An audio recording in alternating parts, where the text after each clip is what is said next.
Diario El Tiempo hizo la siguiente publicación. Estos son los contratos más costosos que ha firmado el gobierno en 2023. Una lista en donde aparecen proyectos como el nuevo edificio del Ministerio de Defensa, llamado el Proyecto Fortaleza, que aunque es un contrato vigente en 2023, en realidad la primera fase se pactó con recursos del COMPES de 2022, ratificados por el Ministerio de Hacienda en el 2020. Es un proyecto que fue planeado, preparado y organizado como siempre por nuestras fuerzas militares y de policía, y llevan varias administraciones, incluyendo la del doctor Juan Carlos Pinzón y los subsiguientes ministros, que han impulsado la creación de esta capacidad para nuestra fuerza pública. No es un edificio más, es una capacidad para nuestras fuerzas militares y de policía. Y es que el titular nos hace creer que el gobierno Petro llegó a la presidencia a firmar contratos carísimos, pero la realidad es que son los mismos contratos que se han firmado año a año. Vamos a ver cuáles son. Según el portal de Transparencia Económica, estos son los contratos más costosos del gobierno. El primero es para la empresa que acompaña a las entidades del gobierno, a los gobernadores y a los alcaldes en la planeación, presentación y desarrollo de proyectos para sus entes territoriales. Solo ese contrato vale 846.000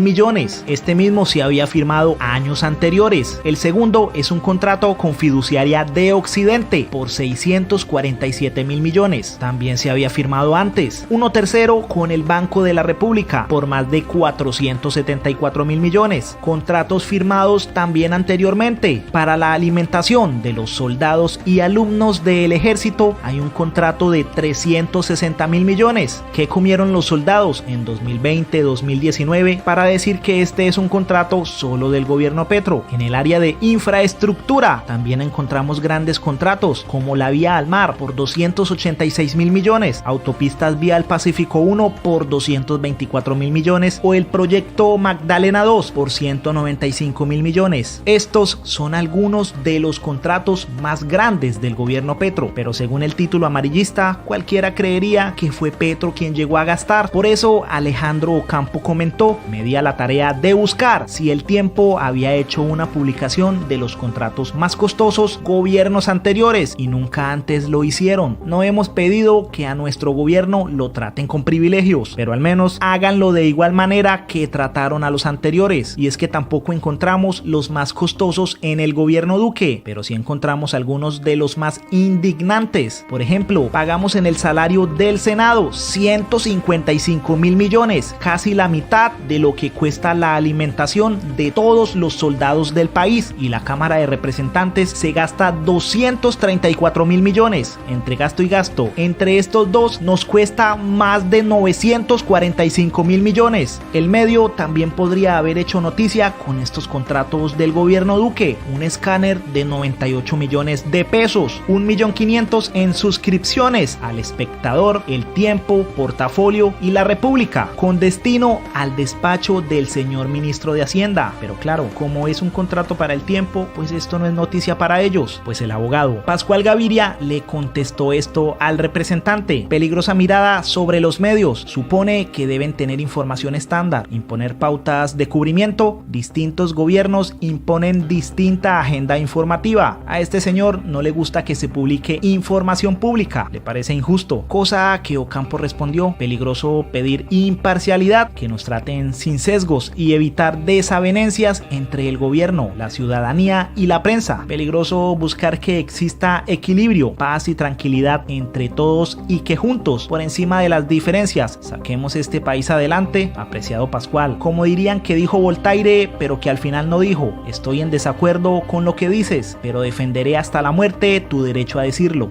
200.000 millones aproximadamente de aquí hasta el año 2026, y en ese ejercicio, por supuesto, progresivamente se irán haciendo las inversiones que se requieran para garantizar la ejecución del proyecto y, por supuesto, también involucrar los diferentes sectores. Son más de 10 sectores económicos involucrados en el desarrollo del proyecto. No solo la construcción, no solo el proceso de todas las adecuaciones, sino la tecnología que involucra el desarrollo, y por eso lo vemos como un potencial muy importante de renovación urbana, pero también de reactivación económica que se requiere en la ciudad de Bogotá.